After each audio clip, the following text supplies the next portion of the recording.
The first woman to serve as Attorney General, Janet Reno, has died.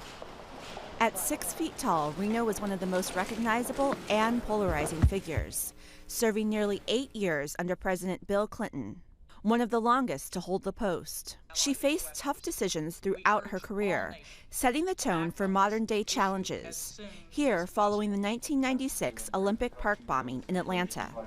That terrorism must be every nation's concern, and that we stand united in our desire to defeat it. Early in her tenure, she faced intense criticism for the deadly raid on the Branch Davidian compound in Waco, Texas. Branch Davidian leader David Koresh and some 80 of his followers died following a 51-day standoff when the complex caught fire. News outlets captured the scene as it burned to the ground. Later, the Miami native enraged her hometown's Cuban-American community when she authorized the armed seizure of 6-year-old Elian Gonzalez. Photos captured by the Associated Press raised questions about the moment federal authorities entered the home where Elian was staying with relatives. And as I understand it, if you look at it carefully, it shows that the gun was pointed to the side and that the finger was not on the trigger. It is important in these situations to look carefully and to understand the facts. Reno defended their actions. This has been a very emotional case for everyone involved.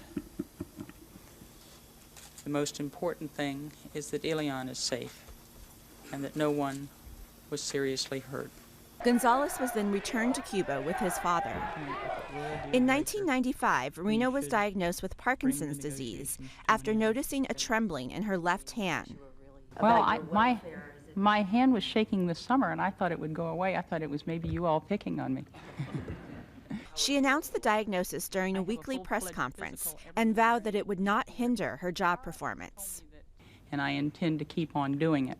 After leaving Washington, Reno returned to her home state of Florida. In 2002, she made an unsuccessful bid for governor, losing in the Democratic primary. That would be her last foray into politics. In recent years, she served on the board of the Innocence Project, which works to free prisoners who can be exonerated through DNA testing. Padmanandarama, The Associated Press.